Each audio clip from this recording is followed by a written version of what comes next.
I want to talk about that back in the day stuff. You know, I like that stuff. Remember jumping bikes without a helmet, BMX bikes. Remember, remember when video games sucked?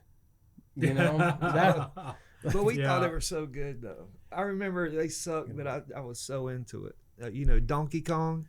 Yeah. Pac-Man, Galaga. I used to play in Sears all the time. And when you, back then in the 80s, in early 80s, when Atari came out, and it was so expensive, the Atari 2600 we got. Yep. And that thing might have been $800 then. Jeez, yeah. Do you remember that? Yeah. I could be wrong about that. I don't do a lot of research here. But I remember getting that and staying up for hours. I mean, up all night till dawn, playing asteroids. Oh, getting high score. Yes. High score in my house. Right. Asteroids. And it was just the terrible graphics and all that. But it was great, to your point, at the time. There are a couple of cool retro bar game rooms. One's in Rock Hill, one's in Gastonia these days. There's and one I've in gone Noda back too. and played things like Defender and stuff that I used to play every single day after school. And it's interesting, the motor skills, the memory, the motor memory, the muscle memory doesn't really go away. Yeah. I mean, you have to, get yourself back up to speed. But I jumped on this machine and it was like, I knew exactly. It was like it was all back there. When I was 16, it was all still, there. But I just you remember like, oh, I know that, like in Galaga. Yeah. The ships are coming down. Oh, if they're coming down here, they're gonna swoop. They're not gonna hit. Like there's a fake out in Galaga where a ship will come down and it'll loop back up. Yeah. But it's that memory you remember. Okay, absolutely. This is not and then when the challenging stages come. Yeah. Dude. It's cool. Man, absolutely. I think maybe we might have to put a Galaga right there. Oh man, that would be the deal. That I think would we'll have perfect. to do that. It's crazy for me when my wife's family comes over, like her cousins and the kids. If anyone under 10 looks at my I have a KISS pinball machine in my awesome. living room. They look at it and they go, "What is that?" It's a pinball machine. What is pinball? It's like literally once if they're tall enough to play, you can't get them away from it. It's like pinball. I go back to the pinball days where you used to go put a nickel, quarter, a dime, whatever they were charging, and then. But yeah, you should get a machine that has like 1,000 games on it now. Put it right there. I wish I had all the quarters back that I put into Defender and Stargate when I was a teenager. Yeah, I mean, I could invest it somewhere, and have a small fortune. I remember it was not Spy Group. What was the Spy? There was Spy Kids. No, there was one that had the James Bond theme. Oh, the Spy Hunter. Spy Hunter. Oh. Yeah. God, some of those games were so great, and and now just I also think like I was at that age where when video games started getting good. Is that still on? That's your phone. When video games started getting good, I aged out of them. Right. I was. Is that about the time that Nintendo came into the home market with Duck Hunt and Mario and all of that stuff? It could be. I don't know because I got out of it. I was Atari 2600 and I guess it was the 3500, whatever it was. It would be interesting to see you play those games again and see if you're still best in the house on some of that stuff. But see, they were so. I think it's one of these things where they were at the time we didn't know they were so bad. That's all we had. Yeah. So I liked them. They were great. But then I got older, and then there's girls, and there's things to do outside, and then in that time I'm doing that, and I'm going to college. Video games got good, but I wasn't into it anymore. So now, whenever I hear of anybody that's like, "Oh, my boyfriend's 35 and he plays video games," I'm like, "Fucking loser." But yeah, they all accept it. It's like, well, no, this is my escape. Yeah. But they're so good. The video games are so good now. But I don't play any of that stuff. No, I don't have an Xbox. I don't have PlayStation. A huge Modern Warfare player these days, and the graphics are amazing. Absolutely amazing. I'm sure if I was young and I had the great graphics, I also probably would have been. I would have been hooked on it. Sure. So I might sound like an asshole saying you're a loser for playing video games at 40 because I don't. In your mom's basement. Because I don't. But I'm sure that if I had good shit, when I was 20, then yeah. Games are too good now. Like the graphics are too good. There's nothing left to. You can't really even get into your imagination. At least with Pac-Man or Donkey Kong and that kind of stuff, you're like, I'm the human now. It's like, are they controlling me? I don't know what's going on. I saw the trailer for Grand Theft Auto, the new one that just came out, and there's like I guess TikToks and stuff where people are pranking their grandparents like it's the news. Oh God. And they're just, it's a reaction of, these old people going, and I say old people, and I'm like, I'm old, but they're. I remember when Grand Theft Auto first came out. My kids were young, like 8 and 10 and 12, and my younger son was he had a friend that came over and brought it over. My younger son was on there picking up hookers in a Humvee, you could, dude, what are you doing? He's like, Dad, I just picked up this hooker in a Humvee, and he's driving her down the street, and they crash and stuff. And I was like, you picked up a hooker in a Humvee? Wait. And then he kills the hooker, go get some drugs. I remember getting that game as a gift for a friend of mine who was big into that. I went to the GameStop, and I'm like, and there were people out there not protesting, but giving out pamphlets. They were like, these games are going to destroy society. They're bad for children, blah, blah. And I'm like, yeah, whatever. It's like 15 years ago. Yeah. Now I'm like, maybe they had a point. Maybe they might have been right. I don't know. That's kind of debatable because my kids have grown up indoors playing video games. And unfortunately, when I was a teenager, we were all out partying and cruising, and honestly, a lot of us were dying in car accidents and stuff, whereas a lot of the younger kids have been safe in their own homes playing video games. So there's a fine line, right? There's a fine line. It's a trade-off. Because you could be in the real world and be social and learn from your mistakes, or you could be...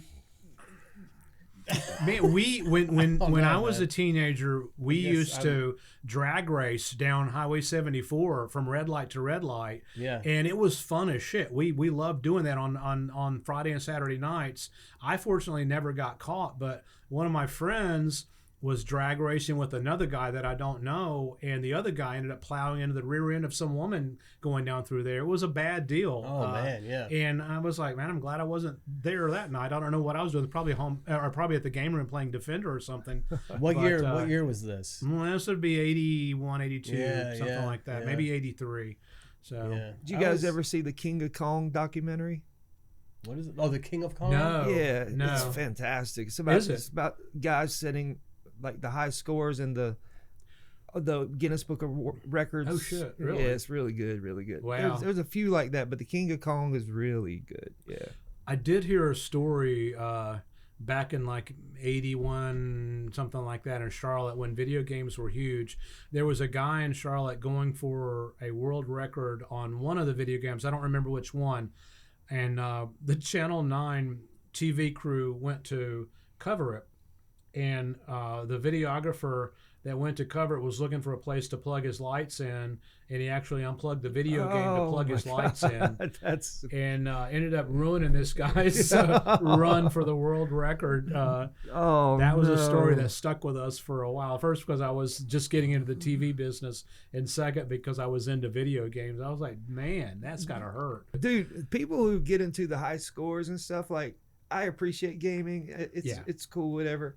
But like they lose their minds. Like I'm thinking to myself, what happens when AI comes along and you're the dude that's in the game? Absolutely. You know what I mean? Like, because it's coming. It sounds crazy. What do you think, Chris? You think AI is going to put us in the game? AI is I don't know if we'll be around when it's like full. Like there's some amazing stuff coming. Yeah, like amazing. I don't know if you guys have been following this race for quantum computing. Have you been following the quantum computing race? This is amazing what they're doing with quantum computers. IBM, Google, China's working on one, and they're saying whoever is the first one to do it. But what it is it's built on, it's a processor. Like it's not a computer. Quantum computers are the processor. So it's built off atoms, which is the fastest processor in the universe is an atom. Wow. So quantum, whereas our computers, everything that we have is transistors. So as fast as our computers are, quantum computers are are atoms, but they move so fast and build up so much heat. They have to be like, there's a certain temperature. I don't know the exact number, if it's 30 below zero or 100 below zero. So you'll see these quantum computers, and they are one little piece, but the whole rig is basically a refrigerator that is keeping it cool. So these things are enormous. They look like something out of H.G. Wells, these quantum computers. They all look the same because they have all these coils, and all the coils are the refrigeration. And it's all these atoms in there that are working so fast. And the problem is they've got them to work, but they can't stabilize the atoms. It's called coherence. And once you can have coherence, that's where the atoms are at a level where they're not all over the fucking place. Right. And once they can get these atoms to be in coherence, whoever does that first, that computer, for medical, for doctors and hospitals, if you have a quantum computer, you could take a blood sample from someone, use that processor from the quantum computer, and you could get a diagnosis or a treatment, because it's going to do so many. The processor is so fast, it'll do all these calculations of what could possibly be wrong, like that. Wow, versus what we have now. So you're looking at true science fiction happening.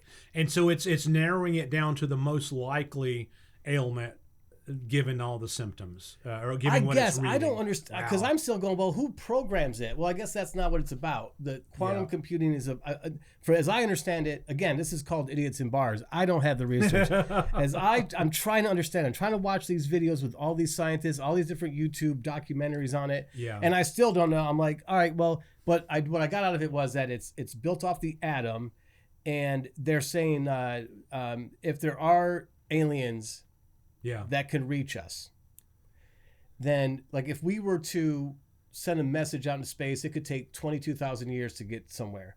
Well, if we get a message back, that if we got a message today, that means that they sent it 22,000 years ago. Yeah. So they're that far ahead of us. And that they makes sense? actually may be extinct at this point or something. So you never know. We could find quantum computing right now and be able to send messages out to space.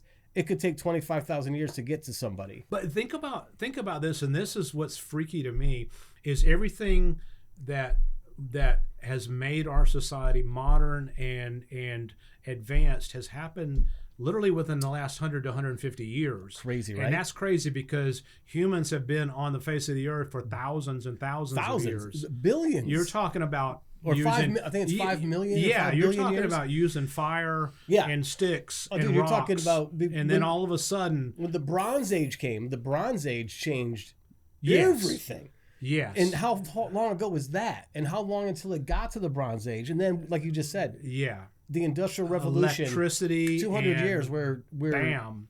I mean, think of the next 100 years. It's going to be insane. As far as like a timeline of the world, we're like a needlehead. No, absolutely. And all this stuff has happened in this time. Yeah. And that's where the conspiracies are like, okay, well, then we're reverse engineering. Yeah. You just have, you see so many, particularly on Facebook and different things, you see so many people whining and crying about things that are going on in their lives and all the trauma and drama and stuff that they see in the news, people dying. I'm like, well, there's nothing new about that. It's like, it's always been that way. It's just that you have got it coming at you from 1,000 sources. And you're embracing it.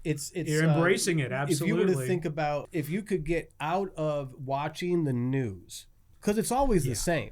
It's always death, destruction, dismay, despair, dystopia. It's all of it. We don't need 24-hour news. You don't need it. It is not necessary. It's so unhealthy for your brain because it goes into depression. It goes into just, you feel like, oh, well, why bother? Or if you can get away from that and just live a healthy life. I have I don't know if this is going on the fringes of what we should be talking about here, but I have a theory that the reason we're seeing so many of these little young mass murderers, mass killers out there is because their minds are not able to process all of the information that's coming at them. In other words, they're getting so much information from social media, from news, from their phone, from everything, that their little processors are just they're not able to process. It's only going to keep going. Oh, sure. Because this is not going anywhere. No, absolutely. Absolutely. I mean, if anything, it's going to get worse. Yeah. I had an earlier theory that, back in the 70s and 80s, we had these serial killers, that were going out and killing people one at a time over 2 or 3 years. And we don't have that anymore. We really don't see a lot of serial killers anymore. Now they're like mass murderers. And I'm wondering if it's one of those things where it's become they want instant gratification. A serial killer could spread it out over a couple of 3 years now. But I don't know. We've aged out of maybe not the act, but the kind of craziness of serial killers. It became big kind of when Manson era with Ted Bundy and stuff. Yeah. Now it's almost impossible to be a serial killer with the Ring doorbells, with traffic lights, cameras everywhere. Serial killers used to be like BTK used to be like, let's drive to the house and drive off. Nobody would notice anything.